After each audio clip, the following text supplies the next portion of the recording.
চিনির দাম 25% বৃদ্ধি পাওয়ায় একটি পরিবারের খরচ একই রাখতে চিনির বরাদ্দ কত হ্রাস পাবে?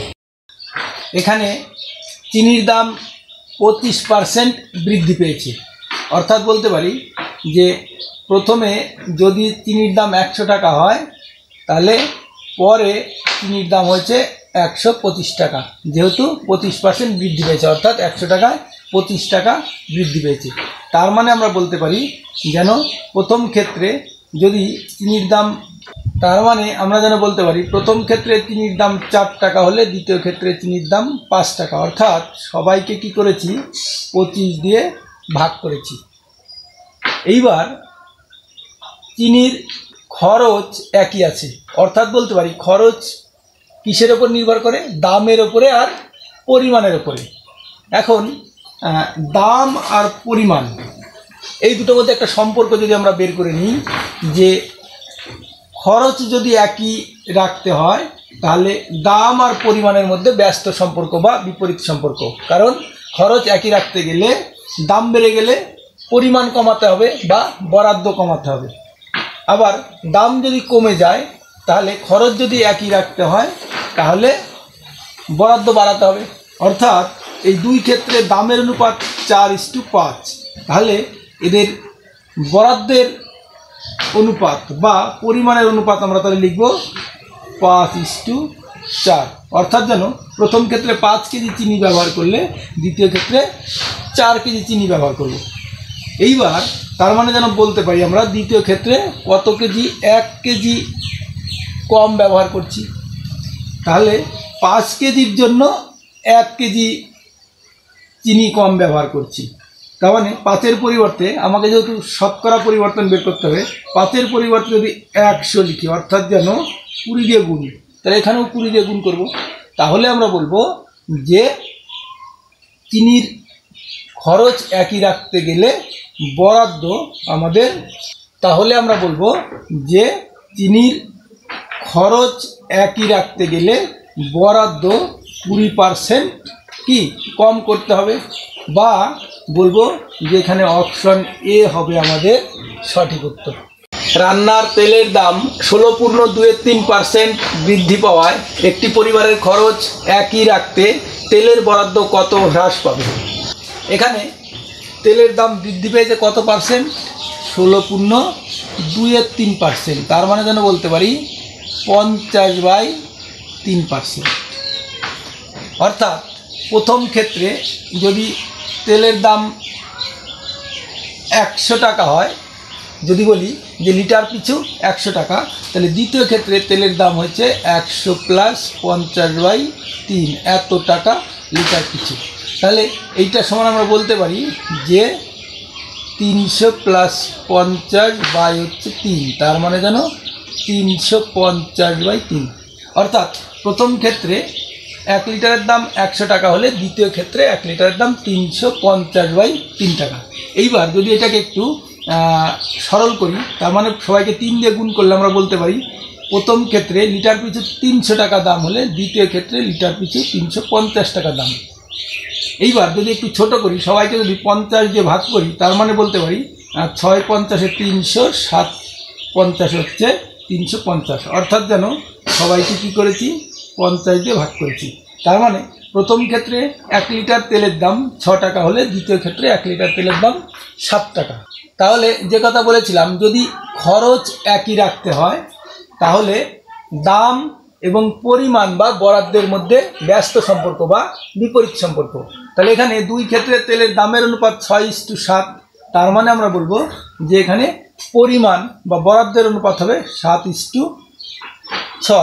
অর্থাৎ প্রথম ক্ষেত্রে যদি 7 লিটার তেল ব্যবহার করে তাহলে দ্বিতীয় ক্ষেত্রে ব্যবহার করছে 6 লিটার তেল। তার মানে কি হলো, এখানে দ্বিতীয় ক্ষেত্রে গিয়ে কমে গেল। কতটুকু কমলো? 1 লিটার কমলো। অর্থাৎ আমরা বলবো যে 7 লিটারের জন্য ব্যবহার কমেছে 1 লিটার। আমাকে শতকরা বের করতে হবে, অর্থাৎ 100 লিটারের জন্য কত কমবে সেটাই বের করবো। তাহলে 7 থেকে 100 যাব, তাহলে আমি 7 থেকে 100-র কাছাকাছি নামতা পরে 7 × 14 কত? 98। অর্থাৎ কী করেছি আমি 14 দিয়ে গুণ করেছি। তাহলে এটা যদি 98 হয় তাহলে এটা 1 কে 14 দিয়ে গুণ করলে হবে 14। আর কত লাগবে? 2 লাগবে। তাহলে 7-এর জন্য কমেছে কত? 1। তাহলে 1-এর জন্য কমবে কত? 1/7। তাহলে 2-এর জন্য কমবে কত? 2/7। এইবারে যদি আমরা এই দুটোকে যোগ করি তাহলে 98 আর 2 যোগ করে হবে 100, আর এদিকে 14 আর 2-এর 7 যোগ করে হবে 14 পূর্ণ 2-এর 7। অর্থাৎ আমরা বলবো যে খরচ একই রাখতে গেলে ওই পরিবারে তেলের বরাদ্দ 14 পূর্ণ 2/7% কমাতে হবে। অর্থাৎ বলবো এখানে অপশন সি হবে আমাদের সঠিক উত্তর। চালের দাম 5% হ্রাস পাওয়ায় একটি পরিবারের খরচ না কমিয়ে দ্রব্যটির ব্যবহার কত বৃদ্ধি পাবে? এখানে চালের দাম 5% হ্রাস পেয়েছে, অর্থাৎ বলতে পারি যে 100 টাকায় 5 টাকা কমেছে। তার মানে প্রথম ক্ষেত্রে 1 কেজি চালের দাম 100 টাকা হলে তাহলে 100 টাকায় 5 টাকা কমে কত হলো? দ্বিতীয় ক্ষেত্রে 1 কেজি চালের দাম হচ্ছে 95 টাকা। এইবার যদি এটাকে একটু ছোট করি, এটাকে যদি 5 দিয়ে ভাগ করি তাহলে কত? 5 20 100, 5 19 95। অর্থাৎ যেন প্রথম ক্ষেত্রে 1 কেজি চালের দাম 20 টাকা হলে দ্বিতীয় ক্ষেত্রে 1 কেজি চালের দাম হচ্ছে 19 টাকা। এইবার আমরা যে কথা বলেছিলাম যে খরচ যদি আমার একই থাকে তাহলে দাম এবং ব্যবহার বা পরিমাণের মধ্যে হচ্ছে ব্যস্ত সম্পর্ক বা বিপরীত সম্পর্ক। তার মানে আমরা এখানে বলতে পারি প্রথম ক্ষেত্রে যদি 19 কেজি চাল ব্যবহার করা হয় তাহলে দ্বিতীয় ক্ষেত্রে চাল ব্যবহার করা হয়েছে 20 কেজি। অর্থাৎ 19 কেজিতে বেড়েছে ক কেজি? 1 কেজি। তাহলে 19 কেজিতে বৃদ্ধি পেয়েছে হচ্ছে 1 কেজি। আমাকে বের করতে হবে শতকরা বৃদ্ধি, তার মানে 100-তে কত বৃদ্ধি হয়েছে সেটা বের করতে হবে। তাহলে 19 থেকে 100-তে যাব, তাহলে 19 থেকে নামতা করে আমি 100-র কাছাকাছি যাচ্ছি। 5 19 হচ্ছে 95। এটা কি করেছি জানো? 5 দিয়ে গুণ করেছি, তাহলে এটা হবে 5 1 5। অর্থাৎ 95 কেজিতে বৃদ্ধি পাবে 5 কেজি। আর কত লাগবে? আর 5 লাগবে। তাহলে 19 কেজিতে যদি 1 কেজি বৃদ্ধি পায়, 1 কেজিতে বৃদ্ধি পাবে 1/19 কেজি। 5 কেজিতে বৃদ্ধি পাবে 5/19 কেজি। এইবারে যদি এখানে এই 95 আর 5 যোগ করি তাহলে কত পাবো? 100। তাহলে এখানে 95 আর 5 যোগ করেছি, তাহলে এখানে 5 আর 5/19 যোগ করব। তাহলে এই দুটো যোগ করে হবে 5 পূর্ণ 5/19।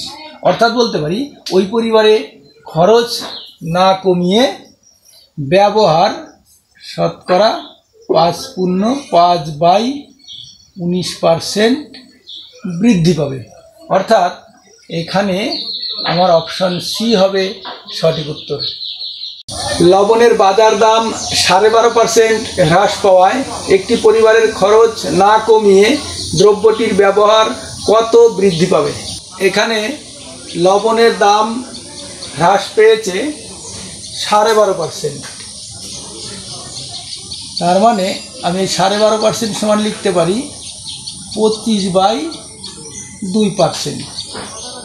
এইবার 25/2% দাম কমে গেছে শতকরা। তার মানে বলতে পারি প্রথম ক্ষেত্রে 1 কেজি লবণের দাম 100 টাকা হলে দ্বিতীয় ক্ষেত্রে 1 কেজি লবণের দাম হবে 100 মাইনাস 25/2 টাকা।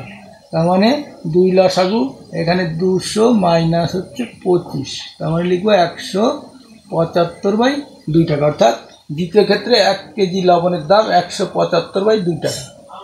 এবার সবাইকে যদি 2 দিয়ে গুণ করি তাহলে প্রথম ক্ষেত্রে 1 কেজি লবণের দাম 200 টাকা হলে দ্বিতীয় ক্ষেত্রে 1 কেজি লবণের দাম হবে 175 টাকা। এখন যদি একটু ছোট করি বা সবাইকে 25 দিয়ে ভাগ করি তাহলে 8 25-এ 200, 7 25 হচ্ছে 175। কী করেছি? সবাইকে 25 দিয়ে ভাগ করেছি। এইবার আমরা কি পেলাম? প্রথম ক্ষেত্রে 1 কেজি লবণের দাম 8 টাকা হলে দ্বিতীয় ক্ষেত্রে 1 কেজি লবণের দাম 7 টাকা। এখন পরিবারের খরচটা কিন্তু একই আছে। তাহলে খরচ যদি একই থাকে তাহলে দাম এবং পরিমাণ বা ব্যবহারের সাথে হচ্ছে ব্যস্ত সম্পর্ক বা বিপরীত সম্পর্ক। তাহলে এখানে পরিমাণের অনুপাতটা কত হবে? এইটা যদি 7 হয় তাহলে এইটা হবে 8। অর্থাৎ যেন বলতে পারি প্রথম ক্ষেত্রে 7 কেজি লবণ ব্যবহার করলে দ্বিতীয় ক্ষেত্রে লবণ ব্যবহার করে 8 কেজি। তার মানে ব্যবহার বৃদ্ধি পেয়েছে। কত বৃদ্ধি পেয়েছে? 7 কেজিতে বৃদ্ধি পেয়েছে হচ্ছে 1 কেজি। আমাকে কি বের করতে হবে? 100 কেজিতে কত কেজি বৃদ্ধি পেয়েছে সেটা বের করতে হবে। তাহলে 7 কেজিতে যদি 1 কেজি বৃদ্ধি পায়, 7 থেকে 100তে আসবো, তাহলে 7 থেকে 100 কাছাকাছি নামতা পড়লে 7 14 হচ্ছে 98। কত করেছি আমি? 14 দিয়ে গুণ করেছি। এইবার 98 কেজিতে, তাহলে এখানে 14 দিয়ে গুণ করলে কত বৃদ্ধি পাবে? 14 কেজি, অর্থাৎ 98 কেজিতে বৃদ্ধি পায় 14 কেজি। আরও 2 হলে 100 হয়। তাহলে আমি এখানে 7-এর জন্য যদি 1 বৃদ্ধি পায়, 1-এর জন্য বৃদ্ধি পাবে 1-এর 7 বা 1/7। এইবার 2-এর জন্য বৃদ্ধি পাবে 2/7। এইবার তাহলে আমি যদি এই 98 আর 2 যোগ করি, 98 আর 2 যোগ করলে কত হবে? 100। আর এদিকে 14 আর 2/7 যোগ করলে হবে 14 পূর্ণ 2/7। অর্থাৎ লবণের ব্যবহার শতকরা কত বৃদ্ধি পাচ্ছে? 14 পূর্ণ 2/7 বৃদ্ধি পাচ্ছে যদি লবণের দাম 12.5% কমে যায়। তাহলে বলবো আমাদের এখানে ওই পরিবারের খরচ না কমিয়ে ব্যবহার 14 পূর্ণ 2/7% বৃদ্ধি পাবে, বা বলবো এখানে অপশন ডি হবে আমাদের সঠিক উত্তর। এ এর বেতন বি এর বেতনের থেকে 20% বেশি। বি এর বেতন এ এর বেতনের চেয়ে শতকরা কত কম? এখানে এ এর বেতন বি এর বেতনের চেয়ে 20% বেশি। তাহলে কত বেশি? শতকরা 20 বেশি। কার চেয়ে বেশি? বি এর চেয়ে বেশি। তার মানে বলতে পারি বি এর বেতন যদি 100 টাকা হয়, তাহলে এ এর বেতন 20 টাকা বেশি, অর্থাৎ 100 প্লাস 20, তার মানে হবে 120। কী পেলাম? বি এর বেতন 100 টাকা হলে এ এর বেতন হচ্ছে 120 টাকা। তাহলে এটাকে যদি একটু ছোটো করি, 20 দিয়ে সবাইকে ভাগ করলে এইটা যদি 6 হয়, এইটা হবে 5। কী করেছি? সবাইকে 20 দিয়ে ভাগ করেছি।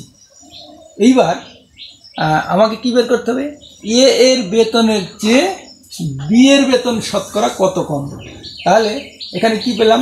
এ এর বেতন যখন 6 টাকা, তখন বি এর বেতন কত কম? বা এ মাইনাস বি হচ্ছে কত? 6 মাইনাস 5 করলে কত পাবো? 1 পাবো। অর্থাৎ এর বেতন যখন 6 টাকা, তখন এ এর বেতনের চেয়ে বির বেতন 1 টাকা কম। আমাকে বের করতে হবে এইটা যদি 100 হয়, তাহলে এইটা কত? তাহলে 6 থেকে যেতে হবে 100। তাহলে 6কে যদি আমি 16 দিয়ে গুণ করি, তাহলে 6 ষোলো কত? 96। অর্থাৎ এর বেতন যদি 96 টাকা হবে, তাহলে এ এর বেতনের চেয়ে বি এর বেতন 16 টাকা কম। এই যে 6 16 96, 16 1 16, আরও লাগবে 4। 6-এর জন্য এটা কমেছে 1, তাহলে 1-এর জন্য এটা কমবে 1/6। যদি 4 লিখে এখানে 4-এর জন্য কমবে 4/6, বা এটাকে লিখতে পারি 2/3। তাহলে এখন এই 96 আর 4 যোগ করলে কত পাবো? 100। আর এদিকে 16 আর হচ্ছে 2/3 যোগ করলে পাবো 16 পূর্ণ 2/3। তার মানে বলতে পারি যে এ এর বেতন যখন 100 টাকা, তখন এ এর বেতনের চেয়ে বি এর বেতন 16 পূর্ণ 2/3% কম। তাহলে আমাদের এখানে অপশন এ হবে সঠিক উত্তর। প্রথম সংখ্যা দ্বিতীয় সংখ্যা অপেক্ষা 16 পূর্ণ 2/3% বেশি। দ্বিতীয় সংখ্যা প্রথম সংখ্যা অপেক্ষা শতকরা কত কম? এখানে প্রথম সংখ্যা দ্বিতীয় সংখ্যা অপেক্ষা 16 পূর্ণ 2/3% বেশি। তাহলে 16 পূর্ণ 2/3%, এটাকে যদি ভাঙি তাহলে লিখতে পারি 3 × 48 আর 2 50/3% বেশি। তাহলে প্রথম সংখ্যা দ্বিতীয় সংখ্যার চেয়ে বেশি। কত বেশি? 16 পূর্ণ 2/3% বেশি। তাহলে আমরা বলতে পারি যে দ্বিতীয় সংখ্যা যদি 100 হয়, তাহলে প্রথম সংখ্যা হবে 100 প্লাস এই 50/3, তার মানে লিখতে পারি 350/3। অর্থাৎ দ্বিতীয় সংখ্যা যদি 100 হয়, তাহলে প্রথম সংখ্যা হবে 350/3। এইবার যদি সবাইকে 3 দিয়ে গুণ করি, তাহলে বলতে পারি যে প্রথম সংখ্যা যদি 350 হয়, দ্বিতীয় সংখ্যা হবে 300। বা আরেকটু যদি ছোট করি, এটা লিখতে পারি সবাইকে 50 দিয়ে ভাগ করলে প্রথম সংখ্যা 7 হলে দ্বিতীয় সংখ্যা হচ্ছে 6। এখন আমাকে কি বের করতে বলেছে? বের করতে বলেছে দ্বিতীয় সংখ্যা প্রথম সংখ্যা অপেক্ষা শতকরা কত কম। তাহলে কার বের করতে বলেছে? দ্বিতীয় সংখ্যা কার চেয়ে প্রথম সংখ্যার চেয়ে। কেমন করে? শতকরা কত কম। তার মানে আমাকে বের করতে হবে যদি এইটা প্রথম সংখ্যাটা 100 হয়, তাহলে প্রথম সংখ্যা 100 হওয়ার দরুন দ্বিতীয় সংখ্যাটা কত কম সেটা আমাকে বের করতে হবে। তাহলে আমি এখানে যদি বলি প্রথম সংখ্যা 7 হলে দ্বিতীয় সংখ্যাটা প্রথম সংখ্যার চেয়ে কত কম? 1 কম। আমাকে বের করতে হবে এই 7-এর পরিবর্তে যদি 100 হয় তাহলে 1-এর পরিবর্তে কত হবে সেটা। তাহলে 7-এ কত কম? 1। তাহলে 7-এর ঘরে যদি নামতাপ করে 100 কাছাকাছি যায় তাহলে 7 14 কত? 98। তাহলে 98-তে কত কম হলো? কি করেছি? এইটা যেন 14 দিয়ে গুণ করেছি। তাহলে এখানে 98-তে 14 কম। আর কত লাগবে? 2 লাগবে। 98 আর 2 100। তাহলে 7-এর জন্য 1 কম, 1-এর জন্য হচ্ছে 1/7 কম। তাহলে 2-এর জন্য বলবো 2/7 কম। এইবারে যদি এই 98 আর 2 যোগ করি তাহলে কত হবে? 100। আর 14 আর হচ্ছে 2/7 যোগ করলে 14 পূর্ণ 2/7। তার মানে বলবো দ্বিতীয় সংখ্যা প্রথম সংখ্যা অপেক্ষা 14 পূর্ণ 2/7% কম। বা বলবো এখানে অপশন এ হবে আমাদের সঠিক উত্তর। এ এর বেতন বি এর বেতন অপেক্ষা 25% কম। বি এর বেতন এ এর বেতনের চেয়ে শতকরা কত বেশি? এখানে কি দেওয়া আছে? এ এর বেতন বি এর বেতনের চেয়ে 25% কম। তাহলে কে কম? এ কম। কার চেয়ে কম? বি এর চেয়ে কম। কত কম? 25% কম। তার মানে বলতে পারি বি এর বেতন যদি 100 টাকা হয় তাহলে এ এর বেতন হবে 100 মাইনাস 25, তার মানে 75। তাহলে কি পেলাম? বি এর বেতন 100 টাকা হলে এ এর বেতন হচ্ছে 75 টাকা। এইবারে যদি একটু ছোট করি বা সবাইকে যদি 25 দিয়ে ভাগ করি তাহলে বলতে পারি 3 25-এ 75, 4 25-এ 100, অর্থাৎ যেন সবাইকে 25 দিয়ে ভাগ করেছি। এইবার কি পেলাম? এ এর বেতন 3 টাকা হলে বি এর বেতন 4 টাকা। আমাকে কি বের করতে বলেছে? বি এর বেতন এ এর বেতনের চেয়ে। এই অঙ্কগুলোর ক্ষেত্রে একটা জিনিস খেয়াল করবো, যার সঙ্গে চেয়ে অপেক্ষা এরকম কথা বলা থাকবে সেইটা হবে 100, অর্থাৎ যদি শতকরাতে বের করতে হয়। অর্থাৎ আমরা বলবো যে এ এর 3 টাকার দরুন বি এর বেতন কত বেশি? এর বেতন যদি 3 টাকা হয় তাহলে বির বেতন বেশি হচ্ছে 1 টাকা। এই 4 থেকে 3 বিয়োগ, তাহলে 3 টাকাতে বেশি হচ্ছে 1 টাকা। আমার এইটা 100 হলে কত বেশি হবে সেটা আমাকে বের করতে হবে। তাহলে 3 থেকে যদি নামতা পরে 100 কাছাকাছি যায় তাহলে 3 33-এ হচ্ছে 99।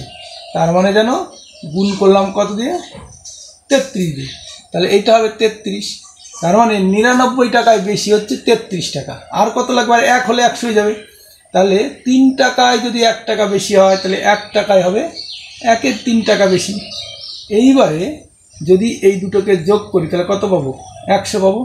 আর এই দুটোকে যোগ করে পাবো 33 পূর্ণ 1-এর 3, অর্থাৎ বলবো বি এর বেতন এ এর বেতনের চেয়ে 33 পূর্ণ 1-এর 3% বেশি। বা বলবো এখানে অপশন বি হবে আমাদের সঠিক উত্তর। এ এর বেতন বি এর বেতন অপেক্ষা 50% কম। বি এর বেতন এ এর বেতন অপেক্ষা শতকরা কত বেশি? এখানে এ এর বেতন বি এর বেতন অপেক্ষা 50% কম। তাহলে কার বেতন কম?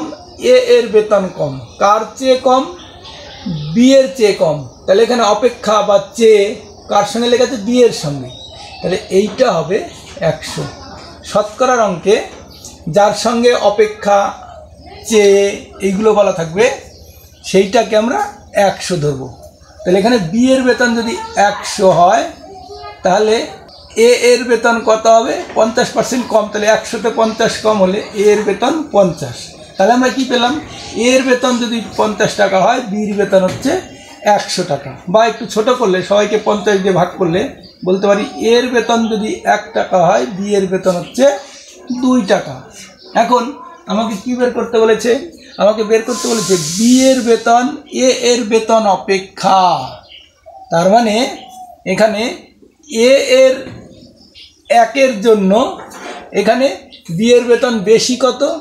বিয়ের বেতন বেশি হচ্ছে 1 টাকা। তাহলে এখানে অপেক্ষা রয়েছে কার সাথে? অপেক্ষা রয়েছে এ এর সাথে। তাহলে এ যদি 100 হয় তাহলে এখানে কত বেশি সেটা আমাকে বের করতে হবে। আমরা দেখতে পাচ্ছি এখানে যা ডিজিট এখানেও তাই ডিজিট, তার মানে যদি বলি এখানে 100 তাহলে এখানেও হবে 100।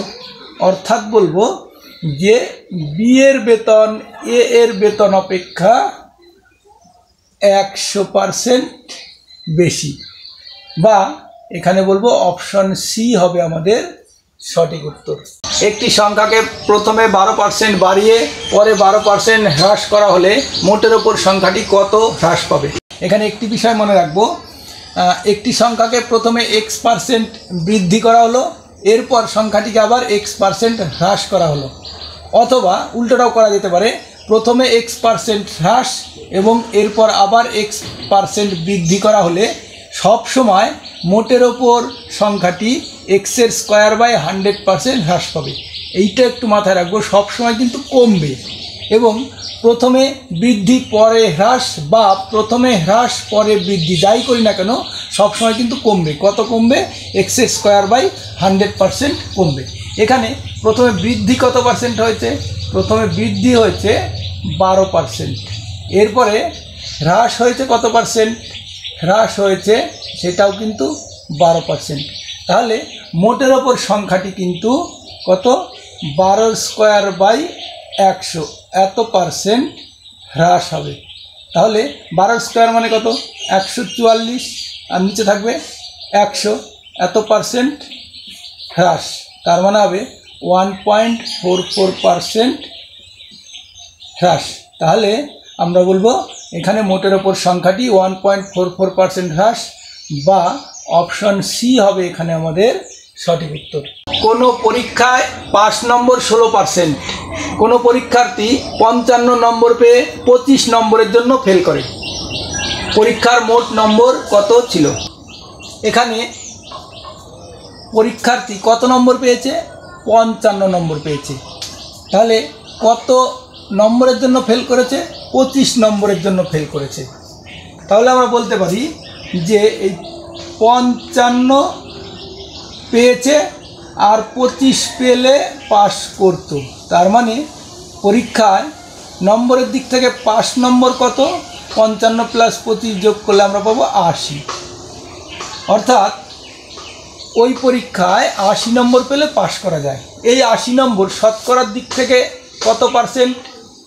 এই যে কোনো পরীক্ষায় পাস নম্বর 16%, তার মানে আমরা বলতে পারি যে 16% যেটা শতকরার দিক থেকে সেইটা হচ্ছে নম্বরের দিক থেকে হচ্ছে 80, তার মানে 16% সমান হচ্ছে 80। আমাকে বের করতে বলেছে ওই পরীক্ষায় মোট নম্বর কত। এইবার 16% হচ্ছে 80, আমাকে বের করতে হবে মোট নম্বর। মোট নম্বর মানে কত? 100%। যে কোনো এই পরীক্ষায় মোট নম্বর শতকরার দিক থেকে সেটা কি? 100%। তাহলে 100% সমান কত আমাকে বের করতে বলেছে। একটা জিনিস ভালো করে খেয়াল করো, 16% সমান 80, তার মানে আমরা বলতে পারি এই যে 16 আছে এখানে 80 আছে, এদের মধ্যে ভালো করে দেখো এটা 16 এটা 80, এদের মধ্যে দেখো গুণিতক ফ্যাক্টরটা হচ্ছে 5, তার মানে এই পারে বাঁ দিকে যা আছে ডান দিকে 5 দিয়ে গুণ করেই ডান দিকেটা পেয়ে যাচ্ছি। তাহলে বাঁ দিকে যদি আমরা 100 লিখি তাহলে 5 দিয়ে গুণ করে কত পাবো? 500। তার মানে 100% সমান হচ্ছে 500। এইটাই কি 100%টা হচ্ছে শতকরার দিক থেকে মোট নম্বর, এই 100% সমান 500, তাহলে ওই পরীক্ষার মোট নম্বর হচ্ছে 500, বা বলবো এখানে অপশন বি হবে আমাদের সঠিক উত্তর। পরীক্ষায় একজন ছাত্র 46% নম্বর পেয়ে 55 নম্বরের জন্য ফেল করে এবং অপর একজন 81% নম্বর পেয়ে 5 নম্বর অপেক্ষা 15 নম্বর বেশি পায়, তবে পরীক্ষার মোট নম্বর কত ছিল? এখানে প্রথম ছাত্র কত নম্বর পেয়েছে? প্রথম ছাত্র পেয়েছে শতকরার দিক থেকে 46% নম্বর, এবং দ্বিতীয় ছাত্র শতকরার দিক থেকে কত নম্বর পেয়েছে? 81% নম্বর পেয়েছে। আর প্রথম ছাত্রের নম্বর কত? 5 নম্বরের চেয়ে 55 নম্বর কম আছে, এই যে বলেছে 55 জন্য ফেল করেছে, তার মানে প্রথম ছাত্রের প্রাপ্ত নম্বর পাস করার জন্য নম্বর মাইনাস হচ্ছে 55, আর দ্বিতীয় ছাত্র কি হয়েছে 81% নম্বর পেয়েছে শতকরার দিক থেকে, সেইটা কি হয়েছে পাস নম্বর অপেক্ষা 15 নম্বর বেশি, তার মানে দ্বিতীয় ছাত্র হচ্ছে পাস নম্বর প্লাস হচ্ছে 15। এইবার এই বিষয়টাকে যদি আমরা সংখ্যা রেখার মাধ্যমে দেখাই, আমি বললাম এটা একটা সংখ্যা রেখা, এইটা হচ্ছে পাস নম্বর। প্রথম ছাত্র কত পেয়েছে, পাস নম্বরের চেয়ে 55 কম, তার মানে এইটুকু, এই অবধি। আর দ্বিতীয় ছাত্র কি হচ্ছে পাস নম্বর এর চেয়ে 15 নম্বর বেশি, তাহলে এখান থেকে এইটুকু যদি 15 বলি তাহলে দ্বিতীয় ছাত্র এই জায়গায় আছে। এইবার তাহলে আমরা যদি একটু হিসাব করি তাহলে প্রথম ছাত্রের চেয়ে দ্বিতীয় ছাত্র কত নম্বর বেশি পেয়েছে, সংখ্যা রেখায় কতটুকু ডিস্টেন্স, এইটুকু। এখানে পাস নম্বরের চেয়ে এইটুকু হচ্ছে 55 নম্বর কম, আর এইটুকু হচ্ছে পাস নম্বরের চেয়ে 15 নম্বর বেশি। এবার সংখ্যা রেখা যেটা পেলাম এইটা হচ্ছে 55 আর এইটুকু হচ্ছে 15, তার মানে প্রথম ছাত্রের চেয়ে দ্বিতীয় ছাত্রের নম্বর কত বেশি, 55 প্লাস 15 করলে কত পাবো, 55 প্লাস 15 করলে পাবো 55 আর 5 হচ্ছে 60 আর 10 70। এইবার তাহলে প্রথম ছাত্র এবং দ্বিতীয় ছাত্রের নম্বরের পার্থক্য হচ্ছে 70, আর শতকরার দিক থেকে এদের পার্থক্যটা কত আছে, এদের পার্থক্য হচ্ছে 81 থেকে 46 যদি বাদ দিই তাহলে 46 আর 4 হচ্ছে 50, 50 আর এদিকে হচ্ছে 31, তার মানে এখানে পাবো 31 আর 4 হচ্ছে 35। এইবার তাহলে কি পেলাম, শতকরার দিক থেকে প্রথম ছাত্র দ্বিতীয় ছাত্রের চেয়ে 35% কম পেয়েছে, আর নম্বরের দিক থেকে কত দেখলাম, প্রথম ছাত্র দ্বিতীয় ছাত্র অপেক্ষা 70 নম্বর কম পেয়েছে। তাহলে অবশ্যই আমরা বলতে পারি যে শতকরায় যেটা 35 নম্বরে সেটা 70। আমাকে কি বের করতে বলেছে, পরীক্ষার মোট নম্বর কত ছিল। তাহলে এই বাঁ দিক আর ডান দিকের ডিজিটগুলো যদি একটু তাকাই তাহলে বলতে পারি বাঁ দিকে যা আছে সেটাকে 2 দিয়ে গুণ করে দেন, ডান দিকে চলে এসছে যে 35 দোকানে 70। আমাকে মোট নম্বর বের করতে বলেছে, আমরা বলেছিলাম যে মোট নম্বর মানে হচ্ছে 100% শতকরার দিক থেকে, তাহলে 35 দোকানে যদি 70 হয় তাহলে 100কে 2 দিয়ে গুণ করলে পাবো কত, 200। তাহলে আমরা বলবো যে পরীক্ষার মোট নম্বর হচ্ছে 200, বা এখানে অপশন ডি হচ্ছে আমাদের সঠিক উত্তর। পরীক্ষায় একজন ছাত্র 39% নম্বর পেয়ে 58 নম্বরের জন্য ফেল করে এবং অপর একজন ছাত্র 55% নম্বর পেয়ে পাস নম্বর অপেক্ষা 22 নম্বর বেশি পায়, তবে পরীক্ষায় মোট নম্বর কত ছিল। এখানে প্রথম ছাত্র পাস নম্বরের চেয়ে 58 নম্বর কম পেয়েছে, তার মানে বলতে পারি প্রথম ছাত্রের প্রাপ্ত নম্বর পাস নম্বর মাইনাস হচ্ছে 58, এবং এই নম্বরটা শতকরায় কত, 39%, তার মানে প্রথম ছাত্র 39% নম্বর পেয়েছে, যেটা নাকি পাস নম্বরের চেয়ে 58 নম্বর কম, এই যে পাস নম্বর মাইনাস 58। এরপরে দ্বিতীয় ছাত্র কত নম্বর পেয়েছে, পাস নম্বরের চেয়ে 22 নম্বর বেশি, তার মানে দ্বিতীয় ছাত্রের নম্বর হচ্ছে পাস নম্বর প্লাস হচ্ছে 22, সেইটা শতকরায় কত, 55%, তার মানে দ্বিতীয় ছাত্র 55% নম্বর পেয়েছে, যেটা নাকি পাস নম্বরের চেয়ে 22 নম্বর বেশি। এখন যদি বলি যে শতকরার দিক থেকে দ্বিতীয় ছাত্র প্রথম ছাত্রের চেয়ে কত পার্সেন্ট বেশি নম্বর পেল, তাহলে দ্বিতীয় ছাত্র পেয়েছে 55%, প্রথম ছাত্র পেয়েছে 39%, তাহলে 55 মাইনাস 39 যদি করি তাহলে দ্বিতীয় ছাত্র এবং প্রথম ছাত্রের নম্বরের পার্থক্য হচ্ছে 16%, 55 মাইনাস 39 মানে হচ্ছে 16। নম্বরের দিক থেকে দ্বিতীয় ছাত্র প্রথম ছাত্রের চেয়ে কত নম্বর বেশি পেয়েছে সেটা একটু দেখি। আচ্ছা, এটাকে যদি আমি একটা সংখ্যা রেখার মাধ্যমে দেখাই যে এ বি হচ্ছে একটা সংখ্যা রেখা, যেখানে এইটা হচ্ছে পাস নম্বর। এইবার প্রথম ছাত্রের নম্বর বললাম এই অবস্থানে রয়েছে, এইটা কি বলছে, পাস নম্বরের চেয়ে 58 নম্বর কম, তার মানে এইটা যদি পাস নম্বর হয় এইটুকু হচ্ছে 58 নম্বর কম, তার মানে এইটুকু হচ্ছে 58।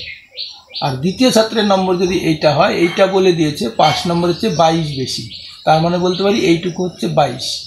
এইবার যদি বলি যে প্রথম ছাত্র ও দ্বিতীয় ছাত্রের নম্বরের পার্থক্য কত, তার মানে নম্বরের পার্থক্য বললে আমরা বলতে পারি এইটা 5 নম্বর হচ্ছে 58 নম্বর কম, আর এইটুকু হচ্ছে 5 নম্বর হচ্ছে 22 নম্বর বেশি। তাহলে এই টোটালটাই হচ্ছে আসলে দ্বিতীয় ছাত্র আর প্রথম ছাত্রের নম্বরের পার্থক্য। তার মানে বলতে পারি দ্বিতীয় ছাত্র আর প্রথম ছাত্রের নম্বরের পার্থক্য হবে 58 প্লাস 22 সমান সমান হচ্ছে 80। তার মানে নম্বরের দিক থেকে দ্বিতীয় ছাত্র প্রথম ছাত্রের তুলনায় 80 নম্বর বেশি পেয়েছে, আর শতকরার দিক থেকে দ্বিতীয় ছাত্র প্রথম ছাত্রের তুলনায় 16% বেশি পেয়েছে। তার মানে আমরা বলতেই পারি যে 16% সমান সমান হচ্ছে 80। এইবার আমাকে কী বের করতে বলেছে, পরীক্ষায় মোট নম্বর কত, অর্থাৎ 100%। 100% মানে পরীক্ষার মোট নম্বর, তাহলে আমাকে 100% বের করতে হবে। এইবার এই বাঁ দিক আর ডান দিক এই দুটোর মধ্যে একটা সম্পর্ক যদি আমরা খুঁজে দেখি, এটা হচ্ছে 16 আর এটা হচ্ছে 80। তাহলে বাঁ দিক থেকে ডান দিকে গিয়ে যেন 5 দিয়ে গুণ হয়েছে, এই যে 5 16 80। তাহলে যদি আমি এখানে 100 লিখি, তাহলে ডান দিকে গেলে কত হবে, 5 দিয়ে গুণ করলে এটা হবে 500। তার মানে 100% সমান আমরা বলবো 500, অর্থাৎ পরীক্ষার মোট নম্বর হচ্ছে 500, বা বলবো এখানে অপশন সি হচ্ছে আমাদের সঠিক উত্তর। পরীক্ষায় একজন ছাত্র 30% নম্বর পেয়ে 30 নম্বরের জন্য ফেল করে এবং অপর একজন ছাত্র 45% নম্বর পেয়ে 5 নম্বর অপেক্ষা 15 নম্বর বেশি পায়। পাস করতে শতকরা কত নম্বর পেতে হয়? এখানে প্রথম ছাত্র 5 নম্বরের চেয়ে 30 নম্বর কম পেয়েছে, তার মানে বলতে পারি প্রথম ছাত্রের নম্বর 5 নম্বর মাইনাস হচ্ছে 30, আর দ্বিতীয় ছাত্র 5 নম্বরের চেয়ে 15 নম্বর বেশি পেয়েছে, তার মানে দ্বিতীয় ছাত্রের নম্বর হচ্ছে 5 নম্বর প্লাস হচ্ছে 15। এখন শতকরার দিক থেকে কত পেয়েছে, প্রথম ছাত্র পেয়েছে 30% নম্বর এবং দ্বিতীয় ছাত্র পেয়েছে 45% নম্বর। তাহলে দ্বিতীয় ছাত্র 45% নম্বর পেয়েছে, প্রথম ছাত্র 30% নম্বর পেয়েছে। এইবার তাহলে দ্বিতীয় ছাত্র কত বেশি পেল শতকরার দিক থেকে, 45 মাইনাস 30 করলে আমরা বলতে পারি দ্বিতীয় ছাত্র যেন 15% নম্বর বেশি পেয়েছে।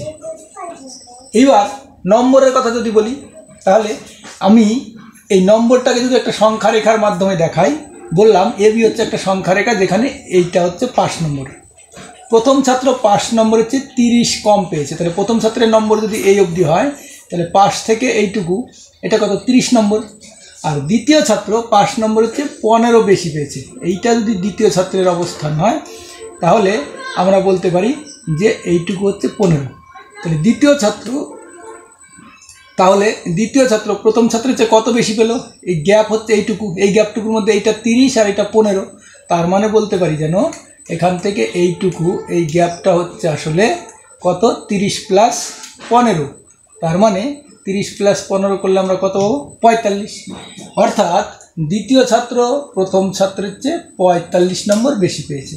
আর শতকরায় কী পেলাম, দ্বিতীয় ছাত্র প্রথম ছাত্রের চেয়ে 15% বেশি পেয়েছে, তার মানে আমরা বলতেই পারি যে 15% এইটা সমান সমান হচ্ছে 45।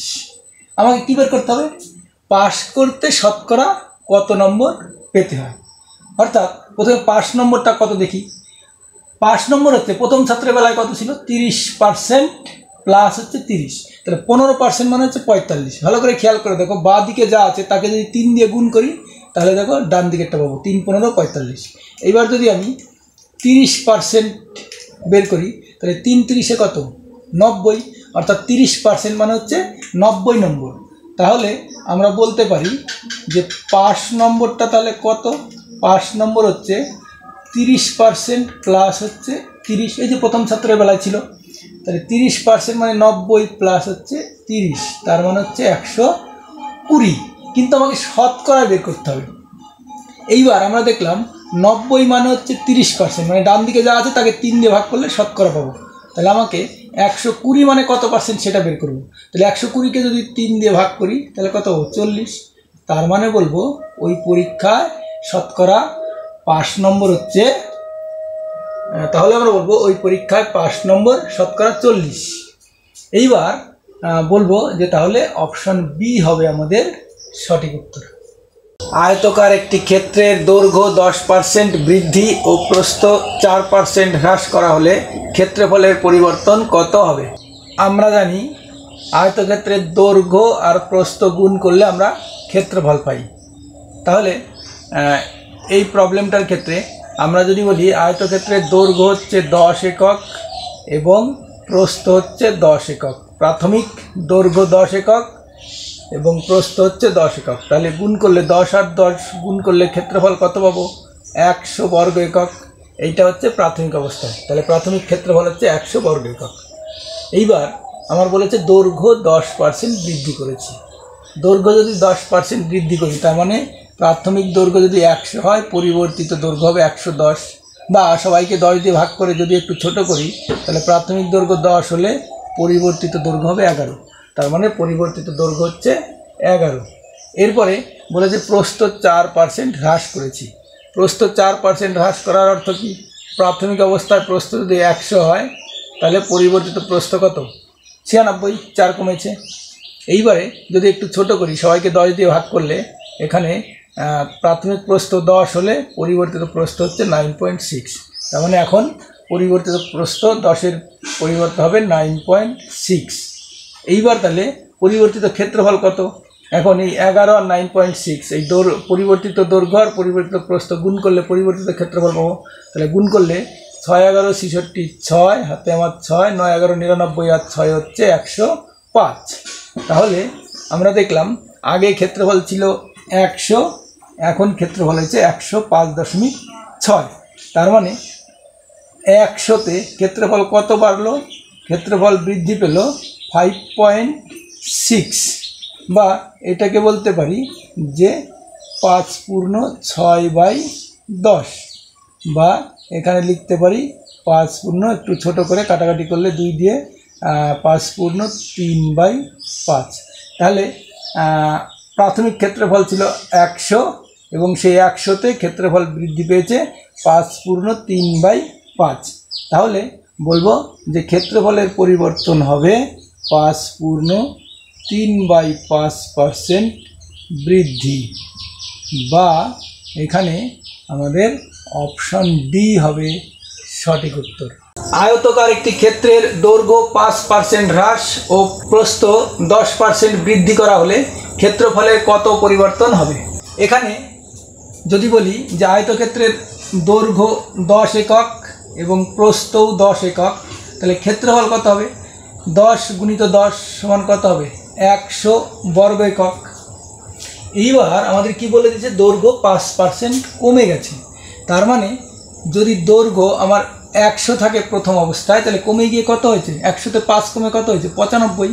তার মানে যদি 10 হতো, তার মানে যেন 10 দিয়ে ভাগ করেছি, তাহলে 10-এর জন্য কত হবে? 9.5।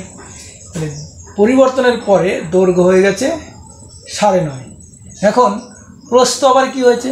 প্রস্থ 10% বেড়ে গেছে। তার মানে প্রাথমিক অবস্থায় প্রস্থ যদি 100 থাকতো তাহলে হতো কত? 110। এইবার আমাদের আছে কত? 10। তাহলে প্রস্থ 10 হলে 10 দিয়ে ভাগ করেছি, তাহলে এটাকেও 10 দিয়ে ভাগ করলে হবে 11। তার মানে পরিবর্তনের পরে প্রস্থ হয়ে গেছে 11। এইবার তাহলে ক্ষেত্রফল কত? 11 আর 9.5 যদি গুণ করি তাহলে 5 11 55 5 হাতে আমার 5, 9 11 99 আর 5 হচ্ছে 104। এইবার তাহলে কি পাচ্ছি? আমার ক্ষেত্রফল প্রথমে ছিল কত? 100, আর পরিবর্তনের পরে ক্ষেত্রফল হয়ে গেছে 104.5। তাহলে কি হলো? ক্ষেত্রফল বেড়ে গেছে। কত বেড়েছে? 4.5 বেড়েছে। কততে বেড়েছে? 100-তে। এইটাই আমাদের বের করতে বলেছে। তার মানে প্রতি 100-তে যেটা বৃদ্ধি পায় সেটাতে শতকরা বৃদ্ধি। তাহলে বলবো যে আমাদের ক্ষেত্রফল কত? 4.5% কি বৃদ্ধি হয়েছে। আয়তকার একটি ক্ষেত্রের দৈর্ঘ্য 10% বৃদ্ধি ও প্রস্থ 20% হ্রাস করা হলে ক্ষেত্রফলের পরিবর্তন হয়। এখানে দৈর্ঘ্য 10% বৃদ্ধি এবং প্রস্থ 20% হ্রাস করা হয়েছে। আমরা সবাই জানি দৈর্ঘ্য এবং প্রস্থ গুণ করে ক্ষেত্রফল পাই। আমাদের বের করতে হবে ক্ষেত্রফলের পরিবর্তন। তাহলে আমরা যদি বলি এক্ষেত্রে দৈর্ঘ্য হচ্ছে 10 একক এবং প্রস্থ 10 একক। তাহলে দৈর্ঘ্য এবং প্রস্থ গুণ করে আমরা কী পাবো? ক্ষেত্রফল পাবো। তাহলে 10 × 10 তার মানে হবে 100 বর্গ একক। এটা হচ্ছে ক্ষেত্রফল। এখন যদি দৈর্ঘ্য 10% বৃদ্ধি করি, অর্থাৎ যদি বলি দৈর্ঘ্য আগে যদি 100 ছিল তাহলে এখন হয়ে গেছে 110, অর্থাৎ দৈর্ঘ্য যদি 10 হয় তাহলে এখন পরিবর্তিত দৈর্ঘ্য হবে 11, অর্থাৎ বলতে পারি এখানে যেন কত 10 দিয়ে ভাগ করেছি। তাহলে এখন দৈর্ঘ্য হবে 11 গুণিত, এবার প্রস্থ কী হয়েছে 20% হ্রাস করা হয়েছে, অর্থাৎ আগে যদি প্রস্থ ছিল 100 তাহলে এখন হয়ে গেছে 80, 20% কমে গেছে। এইবার যদি আমি বলি যে প্রস্থ 10 হয় তাহলে এটা হবে 8, অর্থাৎ যেন এটাও 10 দিয়ে ভাগ হয়েছে। তাহলে আমরা বলতে পারি যে এখন দৈর্ঘ্য 11 এবং এখন প্রস্থ হচ্ছে 8। তাহলে কি বলতে পারি? এখন ক্ষেত্রফল কত? 8 11 88। এইবার তাহলে আগে ছিল ক্ষেত্রফল 100, এখন হয়ে গেছে 88, অর্থাৎ বলতে পারি যে এখানে যেন 100 থেকে ক্ষেত্রফল পরিবর্তিত হয়ে 88 হয়ে গেছে, অর্থাৎ বলবো যে এই ডিফারেন্সটা কত আছে? 12। তাহলে বলবো যে ক্ষেত্রফল 12% কি হ্রাস পাবে। তাহলে আমরা বলবো যে এখানে অপশন সি হবে আমাদের সঠিক উত্তর।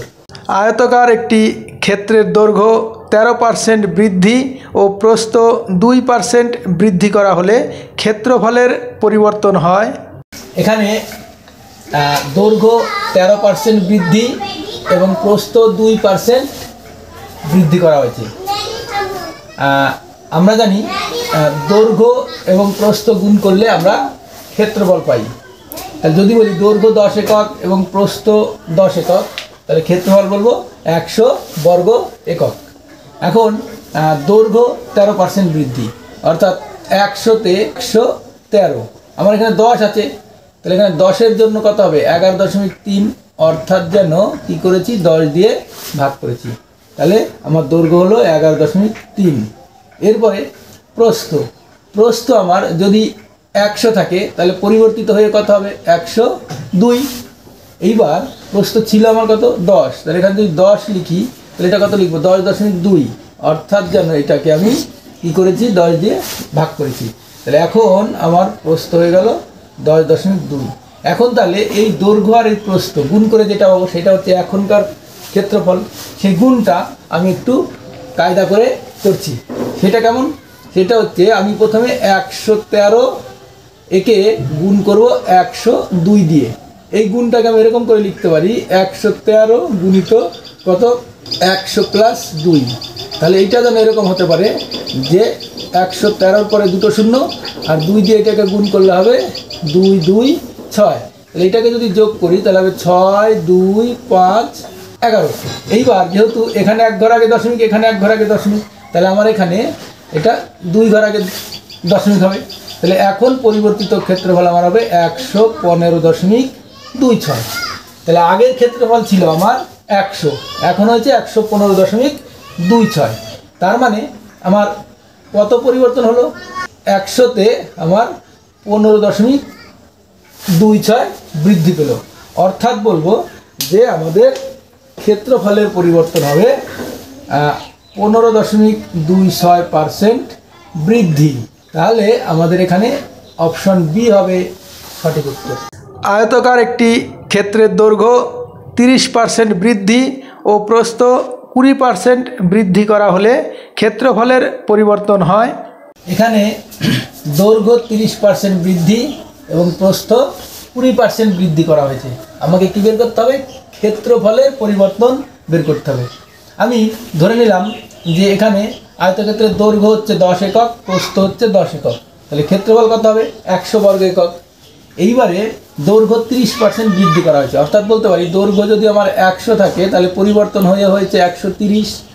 এইবার আমার এখানে ধরেছিলাম 10, তাহলে এখানে যদি 10 হয় তাহলে এটা হবে 13। কী করেছি আমরা? যেন 10 দিয়ে ভাগ করেছি। তাহলে এখানে লিখবো এখন দৈর্ঘ্য হচ্ছে 13 গুণিত। এবার প্রস্থ কত পার্সেন্ট 20% বৃদ্ধি পেয়েছে। অর্থাৎ যদি বলি আগের প্রস্থ ছিল 100, তাহলে এখন হবে কত 120। এইবার আমার আছে কত 10, তাহলে এখানে যদি 10 লিখি কী করেছি, এটাকে যেন আমি কি 10 দিয়ে ভাগ করেছি, তাহলে এটা হবে কত 12। তাহলে এখন প্রস্থ হচ্ছে 12। এইবার তাহলে এখন ক্ষেত্রফল কত 13 এবং 12 গুণ করে যেটা পাবো সেটা 13 এবং 12 গুণ করলে 3 12 36 6 হাতে 3, 12 আর 3 হচ্ছে 15। ঠিক আছে, তাহলে আমার ক্ষেত্রফল ছিল কত আগে 100, এখন হয়েছে কত 156। তার মানে আমরা বলতে পারি যে এখন যেন ক্ষেত্রফল শতকরা 56% কি বৃদ্ধি পেয়েছে। তাহলে বলবো যে আমাদের এখানে 56% বা অপশন সি হবে সঠিক উত্তর। আয়তকার একটি জমির দৈর্ঘ্য 15% হ্রাস ও প্রস্থ 8% হ্রাস করা হলে ক্ষেত্রফলের পরিবর্তন হয়। এখানে দৈর্ঘ্য 15% হ্রাস এবং প্রস্থ 8% হ্রাস করা হয়েছে। তাহলে আমাকে বের করতে হবে ক্ষেত্রফলের পরিবর্তন। আমরা জানি দৈর্ঘ্য এবং প্রস্থ গুণ করে ক্ষেত্রফল পাই। তাহলে এখানে যদি আমরা ধরে নিই যে দৈর্ঘ্য হচ্ছে 10 একক, প্রস্থও 10 একক, তাহলে ক্ষেত্রফল কত 100 বর্গ একক। এইবারে আমার কি হয়েছে, দৈর্ঘ্য 15% হ্রাস পেয়েছে, অর্থাৎ দৈর্ঘ্য যদি 100 হয় তাহলে হ্রাস পেয়ে হয়েছে 85। আমার এখানে দৈর্ঘ্য ধরে নিয়েছি 10, তাহলে এখানে যদি 10 লিখি তাহলে এটা কত হবে 8.5। অর্থাৎ যেন আমরা কি করেছি 10 দিয়ে ভাগ করেছি। এরপরে আমরা প্রস্থটা দেখব। তাহলে এখানে আমরা দৈর্ঘ্য পেলাম 8.5, প্রস্থ এইটা যদি আমার 100 হয় তাহলে কত পার্সেন্ট হ্রাস পেয়েছে 8%। তাহলে এখানে লিখবো কত 92। এখানে যদি 10 লিখি তাহলে এটা কত লিখবো 9.2। অর্থাৎ যেন এখানে কি হয়েছে 10 দিয়ে ভাগ হয়েছে, তাহলে এটা হবে 9.2। এইবার এই গুণটা করে কত হবে সেটা আমরা বের করব। একটু টেকনিক্যালি বের করি। এখানে আমার আছে 9.2, এটা আছে 8.5। আমি প্রথমে এক কাজ করি, এটাকে 92 গুণ 85 বের করব। 92 গুণ 85কে আমি এরকম করে লিখতে পারি 90 যোগ 2, আর এখানে লিখতে পারি গুণিত 85। তাহলে এখানে 9 দিয়ে যদি গুণ করি 0, 5 9 45 5, হাতে আমার 4, 8 9 72 আর 4 হচ্ছে 76। এরপর 2 দিয়ে গুণ করবো, 85কে 2 দিয়ে গুণ করলে হবে 170। তাহলে যোগ করলে পাবো 0, 12 2 হাতে 1 7, এটা 8, এটা হবে 7। তাহলে এখানে 1 ঘর আগে দশমিক, এখানে 1 ঘর আগে দশমিক, তাহলে এখানে 2 ঘর আগে দশমিক হবে। অর্থাৎ বলতে পারি এটা যেন 78.2 হবে। তাহলে এখন ক্ষেত্রফল হলো 78.2। আমাকে শতকরা কত পরিবর্তন সেটা যদি বের করি, তাহলে ক্ষেত্রফল আগে ছিল 100, এখন হচ্ছে 78.2। তাহলে 100 থেকে 78.2 যদি বিয়োগ করি তাহলে এইটা হবে আমার কত 21.8 হবে। তাহলে বলবো এখন ক্ষেত্রফল শতকরা 21.8% কি হ্রাস পাবে। তাহলে বলবো আমাদের এখানে সঠিক উত্তর হবে অপশন এ। সিনেমা হলের আসন সংখ্যা 24% হ্রাস করে টিকিটের মূল্য 24% হ্রাস করা হলো। মোটের ওপর শতকরা কত আয় হ্রাস পাবে? আসন সংখ্যা 24% হ্রাস পেয়েছে, অর্থাৎ বলতে পারি আগে যখন আসন ছিল 100, এখন হয়ে গেছে 76। 100 থেকে 24 বিয়োগ করে 76 পেলাম। তাহলে আমার এখানে আসন ধরেছি 10, তাহলে 100 থেকে 10 অর্থাৎ যেন 10 দিয়ে ভাগ করলাম, তাহলে এটা হবে 7.6। তার মানে 10 দিয়ে ভাগ। এরপরে কি বলেছে যে টিকিটের মূল্য 24% কমে গেছে, অর্থাৎ আগে যদি প্রতিটা টিকিটের দাম 100 টাকা হতো তাহলে এখন প্রতিটা টিকিটের দাম হবে 76 টাকা। আমার এখানে টিকিটের মূল্য ছিল 10, তাহলে এইটা যদি 10 বলি তাহলে এটা হবে 7.6। তার মানে এখন আসন সংখ্যা 7.6 এবং টিকিটের মূল্য হচ্ছে 7.6। এইবার এই 7.6 ইন্টু 7.6 এইটা কত হয় সেটা আমাকে বের করতে হবে। এইটা আমি একটু টেকনিক্যালি বের করছি। প্রথমে 76 ইন্টু 76 কত হয় সেটা বের করব। তাহলে এই কোনো সংখ্যার বর্গ 76 ইন্টু 76 মানে কত 76 স্কোয়ার। বর্গ বের করার একটা সোজাসুজি নিয়ম হচ্ছে এই যে 76 স্কোয়ার, এখানে 6 এর স্কোয়ার কত হয় সেটা লিখবো। 6 এর স্কোয়ার কত 6 6 36, 36-এ 6 লিখলাম, আমার হাতে থাকলো 3। এরপরে 2 × 7 × 6, তাহলে 6 দোকানে 12 আর 7 12 84, 84 আর 3-এ ছিল কত 87, তাহলে 87। এবারে হাতে থাকলো 8, 7 সাথে কত 49, 49 আর 8-এ হচ্ছে 57। তাহলে আমরা 76 × 76 থেকে পেলাম কত 57 76। এইবার যদি 7.6 × 7.6 লিখি তাহলে আমরা এখানে পাবো কত 57.76। তাহলে এই গুণটা করে পেলাম 57.76। তাহলে আগে আমার ইনকাম ছিল 100 টাকা, এখন ইনকাম হয়েছে 57.76। তাহলে এখন কি হলো, ইনকাম কমে গেছে। 100-তে কত কমলো, 100 থেকে যদি এটা বিয়োগ করি তাহলে এটা হবে 24 আর এইটা হবে 42। তার মানে বলবো আমার এখন আয় এত পার্সেন্ট কি হ্রাস পাবে। তাহলে আমরা বলবো যে আমাদের এখানে অপশন বি হবে সঠিক।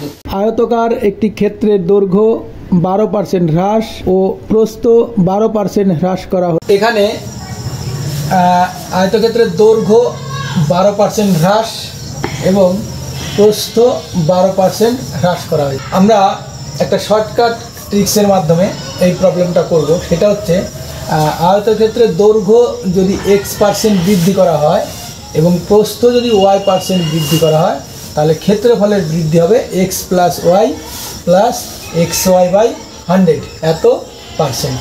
এইবার এখানে শর্টকাট ট্রিক্সটাই বলেছি আয়তক্ষেত্রের দৈর্ঘ্য বৃদ্ধি এবং প্রস্থ বৃদ্ধি, কিন্তু এখানে দৈর্ঘ্য কি হয়েছে হ্রাস পেয়েছে এবং প্রস্থও হ্রাস পেয়েছে। তার মানে বলতে পারি এখানে x = হচ্ছে -12 যেহেতু 12% হ্রাস পেয়েছে, এবং y = সেইটাও হবে -12 কারণ y বা প্রস্থ সেটাও কিন্তু 12% হ্রাস পেয়েছে।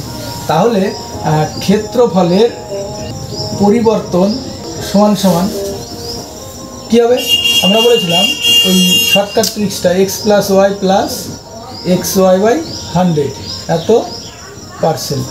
এইবার x এর মান -12, তারপরে y এর মানও -12 প্লাস এখানে লিখব -12 × -12/100 এত পার্সেন্ট।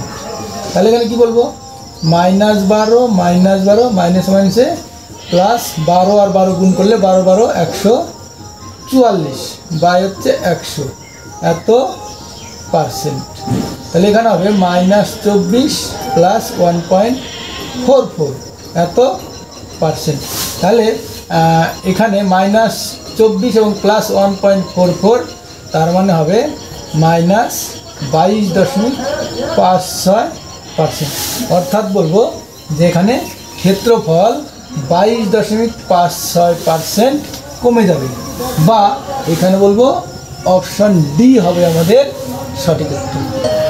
আয়তকার একটি ক্ষেত্রের দৈর্ঘ্য 31% বৃদ্ধি ও প্রস্থ 31% বৃদ্ধি করা হলে ক্ষেত্রফল বৃদ্ধি পাবে। তো আমরা যেটা বলেছিলাম যে আয়তক্ষেত্রের দৈর্ঘ্য যদি x% বৃদ্ধি পায় এবং প্রস্থ যদি y% বৃদ্ধি পায় তাহলে ক্ষেত্রফলের পরিবর্তন হবে x + y + xy/100 এত পার্সেন্ট বৃদ্ধি। যেহেতু দুটোই বৃদ্ধি পেয়েছে ক্ষেত্রফলও বৃদ্ধি পাবে। এখন আমাদের এখানে দৈর্ঘ্য বৃদ্ধি পেয়েছে 31%, অর্থাৎ বলবো এখানে x = হচ্ছে 31 এবং প্রস্থও এবং প্রস্থও 31% বৃদ্ধি পেয়েছে। আমরা ক্ষেত্রফলের পরিবর্তন বের করব। তাহলে আমরা ক্ষেত্রফলের পরিবর্তন যেটা বলেছিলাম সেটা হচ্ছে কি, যে ক্ষেত্রফলের পরিবর্তন = x + y + xy/100 এত পার্সেন্ট। এখানে x এর মান হচ্ছে 31, y এর মানও 31, এখানে 31 × 31/100। এইবার আমাদের উপরে 31 × 31 এই গুণটা আমরা এর আগের ভিডিওতে তোমরা হয়তো দেখেছো যে কোনো সংখ্যার বর্গ কেমন করে বের করব। এই যে এটা 31 স্কোয়ার, তাহলে এখানে 1 স্কোয়ার করলে 1 1 1, হাতে কোনো কিছুই থাকছে না। এরপরে 2ab, সেটা হচ্ছে 2 × 3 × 1, তার মানে হচ্ছে 6।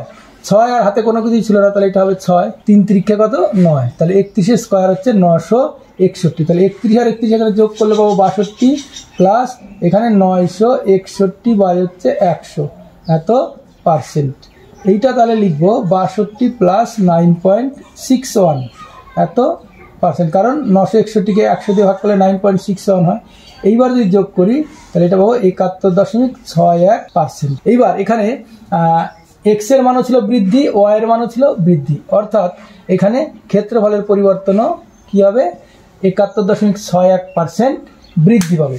তাহলে আমরা বলবো যে আমাদের ক্ষেত্রফলের পরিবর্তন 71.61% বৃদ্ধি, বা বলবো এখানে অপশন বি হবে আমাদের সঠিক উত্তর। আয়তকার একটি ক্ষেত্রের দৈর্ঘ্য 17% বৃদ্ধি ও প্রস্থ 17% হ্রাস করা হলে ক্ষেত্রফল হ্রাস পাবে। আমরা যেটা বলেছিলাম যে আয়তকার ক্ষেত্রে দৈর্ঘ্য যদি x% বৃদ্ধি এবং প্রস্থ যদি y% বৃদ্ধি পায় তাহলে ক্ষেত্রফল কি x plus Y plus xy by 100 এত পার্সেন্ট বৃদ্ধি পাবে। আমাদের এখানে x কি আছে, xটা হচ্ছে দৈর্ঘ্য, সেটা হচ্ছে বৃদ্ধি পেয়েছে, মানে 17% বৃদ্ধি পেয়েছে। আবার ওয়াই কি হয়েছে 17% হ্রাস পেয়েছে, তাহলে ওয়াই হচ্ছে -17। আমরা ক্ষেত্রফলের পরিবর্তনে কি বলেছিলাম, x প্লাস ওয়াই প্লাস হচ্ছে xy বাই 100 এত পার্সেন্ট। এইবার x হচ্ছে প্লাস, তার মানে +17, ওয়াই হচ্ছে -17 এবং x এর মান হচ্ছে +17 গুণিত ওয়াই এর মান হচ্ছে -17 বাই হচ্ছে 100, তাহলে এত কি হবে পার্সেন্ট। এইবার তাহলে +17 এবং -17 আর মাইনাসে প্লাসে মাইনাস এবং সেই মাইনাস আর এই প্লাসে মাইনাস, তাহলে 17 289 বাই হচ্ছে 100 এত পার্সেন্ট। এবার এটা কেটে গিয়ে কী দেবে -2.89 এত পার্সেন্ট। তাহলে ক্ষেত্রফলের পরিবর্তন হবে -2.89%, বা বলতে পারি 2.89% কি হ্রাস। তাহলে এখানে আমাদের ক্ষেত্রফলের পরিবর্তন হবে 2.89% হ্রাস, বা অপশন এ। আবার এই অঙ্কটা আরও শর্টকাটে অন্য একটা ট্রিক্স দিয়েও করা যায়, সেটা একটু ভালো করে মনে রাখা যেতে পারে। সেটা হচ্ছে আয়তক্ষেত্রের দৈর্ঘ্য যত পার্সেন্ট বেড়েছে প্রস্থ ঠিক তত পার্সেন্ট যদি কমে, তাহলে সবসময় আমরা মনে রাখবো যে ক্ষেত্রফল সবসময় হ্রাস পাবে। এবং কত হ্রাস পাবে, এই যে দৈর্ঘ্য যদি x% বৃদ্ধি পায়, প্রস্থ যদি x% হ্রাস পায়, তাহলে সর্বদা ক্ষেত্রফল x² বাই 100 এত পার্সেন্ট হ্রাস পাবে। তাহলে এখানে x এর মান 17 ইন্টু 17 বাই হচ্ছে 100 এত পার্সেন্ট হ্রাস, তাহলে বলবো 289 বাই 100 এত পার্সেন্ট হ্রাস, এবং এটা হবে 2.89% হ্রাস। এইভাবেও আমরা অঙ্কটা করতে পারি। আয়তাকার একটি জমির দৈর্ঘ্য 20% বৃদ্ধি পায়, ক্ষেত্রফল অপরিবর্তিত রাখতে প্রস্থ হ্রাস করতে হবে। এই অঙ্কগুলো আমরা যেভাবে করব সেটা হচ্ছে একটা বিশেষ শর্টকাট ট্রিক্স।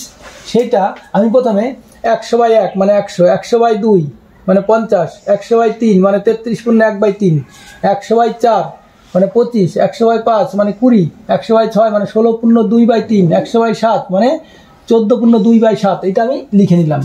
এইবার একটা আয়তক্ষেত্র, তার কি করেছি, দৈর্ঘ্যকে কমিয়ে ফেলেছি। ক্ষেত্রফলকে যদি আমাদের অপরিবর্তিত রাখতে হয় তাহলে নিশ্চয় প্রস্থকে কী করতে হবে, বাড়াতে হবে। এইটা একটা কমালে আরেকটা কমবে, বা একটা কমালে আরেকটা বাড়বে। এই ধরনের অঙ্কতে আমরা এই যে 20%, এইটা আমি এই 100/1 বা 100/2 এরকম করে করে আমি 20%টা বের করেছি। কত, 100/5 মানে হচ্ছে 20।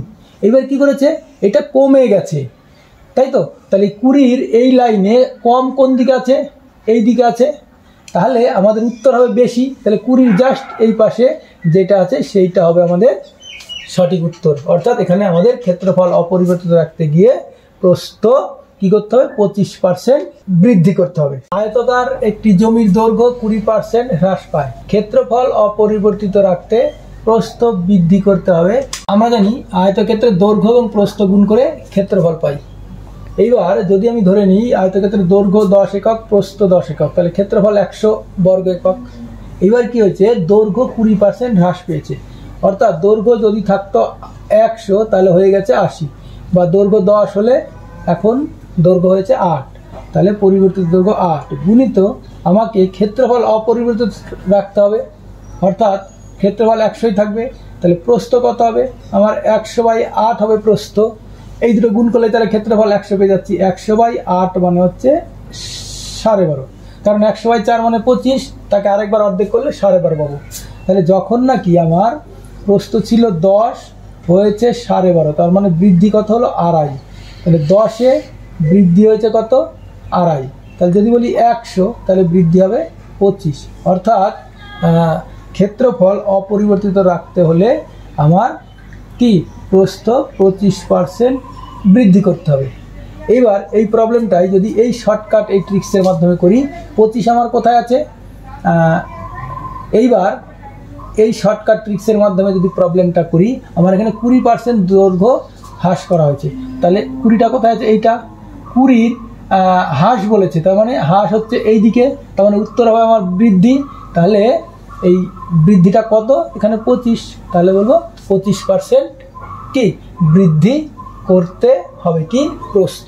একটি শ্রেণীতে শতকরা 42 জন ইংরেজি, শতকরা 36 জন অঙ্ক এবং শতকরা 15 জন উভয় বিষয় পড়ে। শতকরা কতজন ইংরেজি বা অঙ্ক পড়ে না? এই প্রবলেমটা আমরা একটা বিশেষ পদ্ধতিতে সমাধান করব। দেখো, খুব সোজা এবং সকলেই বুঝতে পারবে। যদি বলি যে এই বৃত্তটা হচ্ছে ইংরেজি বিষয়কে সূচিত করছি এবং 42 জন হচ্ছে ইংরেজি পড়ে আর 36 জন অঙ্ক পড়ে, তার মধ্যে 15 জন উভয় বিষয় পড়ে। অর্থাৎ বলতে পারি এই বৃত্তের মধ্যে রয়েছে কত? এই বৃত্তের মধ্যে রয়েছে 42 জন যারা নাকি ইংরেজি পড়ছে,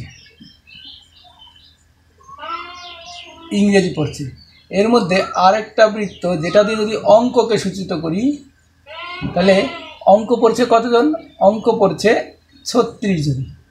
তার মধ্যে উভয় বিষয় পড়েছে কত? উভয় বিষয় পড়েছে এখানে চিত্র অনুযায়ী আমরা দেখতে পাচ্ছি যে 15 জন এরা উভয় বিষয় পড়েছে। তাহলে 42 থেকে যদি 15 বাদ দিই, তাহলে এখানে পড়ে থাকলো কত? এখানে পড়ে থাকলো 27। আর 36 থেকে যদি 15 বাদ দিই, তাহলে এখানে পড়ে থাকলো কত? এখানে পড়ে থাকলো 21। অর্থাৎ শুধুমাত্র অঙ্ক পড়ছে 21 জন, উভয় বিষয় পড়ছে 15 জন এবং শুধুমাত্র ইংরেজি পড়ছে 27 জন। তাহলে মোট কতজন হলো? এখানে 27, 15 এবং 21। তাহলে 6 আর 7 13, 3 হাতে আমার 1, 2 দিয়ে 4 আগে 5 আগে 6। অর্থাৎ বলতে পারি এই যে যদি মোট এই একটা বর্গক্ষেত্র সূচিত করি, তাহলে এইটুকুর মধ্যে দুটো বৃত্ত এবং কমন রিজিয়ন এর মধ্যে রয়েছে 63 জন। তাহলে মোট যদি 100 জন ছাত্র হয়, তাহলে 100 থেকে যদি 63 বাদ দিই, তাহলে 7 এদিকে হচ্ছে 37। তাহলে এই দুটো বৃত্ত এবং কমন রিজিয়নের বাইরে 37 জন রয়েছে। এরা কিন্তু ইংরেজিও পড়ছে না, অঙ্কও পড়ছে না। অর্থাৎ বলবো যে শতকরা 37 জন অঙ্ক বা ইংরেজি কিছুই পড়ছে না। তাহলে বলবো আমাদের এখানে অপশন ডি হবে সঠিক উত্তর। বার্ষিক পরীক্ষায় একটি শ্রেণীর 46% ছাত্রছাত্রী অঙ্কে ফেল করে, 29% ছাত্রছাত্রী ইংরেজিতে ফেল করে এবং 25 জন ছাত্রছাত্রী উভয় বিষয়ে ফেল করে। তাহলে ওই শ্রেণীর মোট কতজন ছাত্রছাত্রী উভয় বিষয়ে পাশ করে? এখানে যদি বলি মোট ছাত্রছাত্রী 100 জন, তাহলে তার মধ্যে অঙ্কে ফেল করেছে 46 জন। অর্থাৎ আমি যদি বলি এই বৃত্ত দিয়ে অঙ্কে ফেল করা ছাত্রছাত্রীদের বোঝানো হচ্ছে, তাহলে এই বৃত্তের মধ্যে আছে হচ্ছে 46 জন। এটা কোন বিষয়? এটা হচ্ছে অঙ্ক বিষয়। এবং 29 জন ছাত্রছাত্রী ইংরেজিতে ফেল করেছে। তাহলে আরেকটা বৃত্ত দিয়ে যদি আমি ইংরেজিকে দেখাই, তাহলে এখানে আমি বলতে পারি এই বৃত্তের মধ্যে আছে হচ্ছে 29 জন। এখন এই যে দুটো বৃত্তের এই যে কমন রিজন, অর্থাৎ দুটো বিষয়ে ফেল করেছে, দুটো বিষয়ে ফেল করেছে কতজন? দুটো বিষয়ে ফেল করেছে 25 জন। তাহলে আমি এই কমন রিজনের মধ্যে আমি বলতে পারি যে অঙ্কেও ফেল করেছে আবার ইংরেজিতেও ফেল করেছে এরকম ছাত্রছাত্রী হচ্ছে 25 জন। তাহলে মোট অঙ্কে ফেল হচ্ছে 46 জন, তার মধ্যে উভয় বিষয়ের ফেল রয়েছে 25 জন। তাহলে বলতে পারি শুধুমাত্র অঙ্কে ফেল হচ্ছে 21 জন। আবার ইংরেজিতে মোট ফেল হচ্ছে 29 জন, তার মধ্যে উভয় বিষয়ের ফেল কত? উভয় বিষয়ের ফেল হচ্ছে 25। তাহলে বলবো শুধুমাত্র ইংরাজিতে ফেল হচ্ছে 4 জন। এই যে 4 আর 25 29, আবার এখানে 21 আর 25 হচ্ছে 46। এইবার তাহলে মোট ফেল কত হলো? মোট ফেল হলো 21 জন শুধুমাত্র অঙ্কে ফেল, 25 জন দুটো বিষয়ে ফেল, আর 4 জন হচ্ছে শুধুমাত্র ইংরেজিতে ফেল। তাহলে মোট কত হলো? 21, 25 আর 4 যোগ করলে হবে 50। তাহলে মোট ফেল হচ্ছে 50 জন। এখন আমি বলেছিলাম ওই শ্রেণীতে মোট ছাত্রছাত্রী হচ্ছে 100 জন, অর্থাৎ এই আয়তক্ষেত্র দিয়ে যদি ওই ক্লাসের সকল ছাত্রছাত্রীকে বোঝায় তাহলে বলবো এই আয়তক্ষেত্রের মধ্যে মোট 100 জন রয়েছে। তার মধ্যে এই 21, 25 আর 4 যোগ করে 50 জন, এটা মোট ফেল, বা বলতে পারি কমপক্ষে একটা বিষয়ে ফেল। তাহলে বাকি থাকলো কত? এই 100 থেকে যদি এই 50 বিয়োগ দিই তাহলে পরে থাকলো 50। তাহলে বলবো এই 50 জন হচ্ছে উভয় বিষয়ে পাশ করেছে, অর্থাৎ বলবো এখানে অপশন এ হবে আমাদের সঠিক উত্তর। বার্ষিক পরীক্ষায় একটি শ্রেণীর 80% ছাত্রছাত্রী ইংরেজিতে পাশ করে, 85% ছাত্রছাত্রী গণিতে পাশ করে এবং 75% ছাত্রছাত্রী উভয় বিষয়ে পাশ করে। যদি মোট 40 জন ছাত্রছাত্রী উভয় বিষয়ে ফেল করে থাকে তাহলে ওই শ্রেণীতে মোট ছাত্রছাত্রীর সংখ্যা কত? আমি যদি বলি ওই শ্রেণীতে মোট 100 জন ছাত্রছাত্রী আছে, তাহলে ইংরেজিতে পাশ করে 80% ছাত্রছাত্রী, অর্থাৎ যদি বলি এই বৃত্ত দিয়ে আমি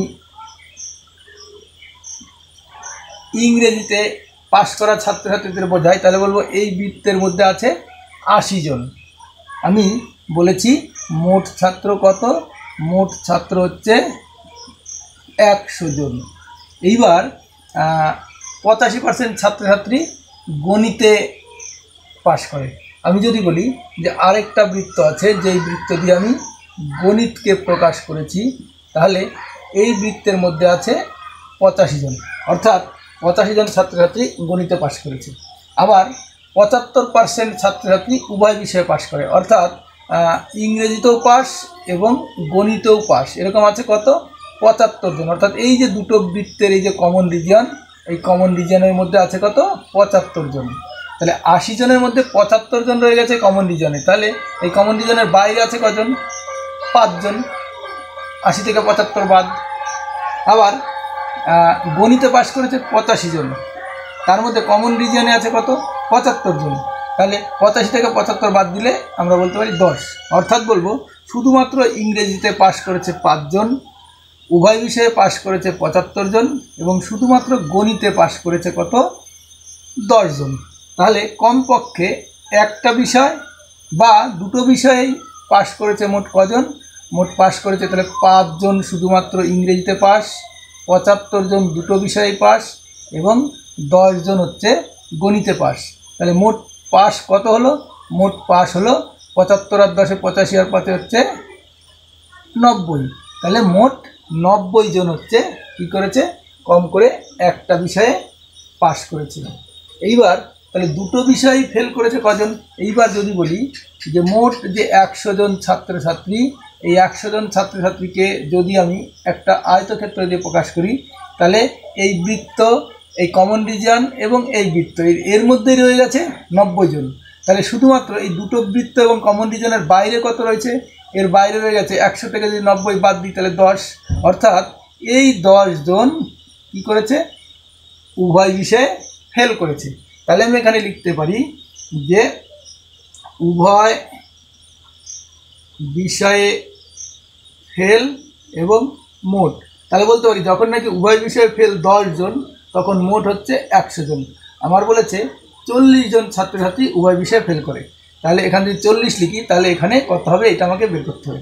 এখানে 10 থাকলে এখানে হচ্ছে 100, অর্থাৎ বলতে পারি এখানে যা আছে এখানে যেন 10 দিয়ে গুণ, তাহলে এখানে যদি 40 থাকে তাহলে 10 দিয়ে গুণ করলে এখানে কত হবে? 400, অর্থাৎ বলবো ওই শ্রেণীতে মোট ছাত্রছাত্রীর সংখ্যা 400 জন, বা বলবো অপশন সি হবে আমাদের সঠিক উত্তর। একটি সংখ্যাকে প্রথমে 20% বাড়িয়ে এবং পরে আবার 20% বাড়ালে সংখ্যাটি মোটের ওপর কত পার্সেন্ট বাড়বে? Option A 40%, option B 36%, option C 42% এবং অপশন ডি 44%। এইবার যদি বলি যে আমার সংখ্যাটি হচ্ছে এক্স, তাহলে প্রথমে যদি 20% বৃদ্ধি পায় তাহলে এখানে 20% বৃদ্ধি পেলে কত হবে? 100তে 20 বাড়লে হবে 120। এরপরে আবার বলেছে 20% আবার বৃদ্ধি পাবে, তাহলে এবার 120তে কত বাড়বে সেটা হিসাব করব। আচ্ছা, যদি আমার 100 থাকতো এখানে তাহলে হতো কত? 120। তাহলে 10-এ থাকতো 12, এখানে 10 থাকে এখানে 12 হতো, সবাইকে যেন 10 দিয়ে ভাগ করেছি। এইবার এটাকে যদি 120 লিখি তার মানে এটা যেন 12 দিয়ে গুণ, একে 12 দিয়ে গুণ করলে 12 12 144, অর্থাৎ 120-র জন্য এখানে হবে 144। তাহলে ছিল আমার 100 হয়ে গেল 144, তাহলে কত বাড়লো? 44, অর্থাৎ 100তে আমার 44% বৃদ্ধি পাবে। তাহলে অপশন ডি হবে আমাদের সঠিক উত্তর। একটি শহরের মোট জনসংখ্যার 60% ভাত, 50% রুটি এবং 20% ভাত ও রুটি উভয় খাদ্য খায়।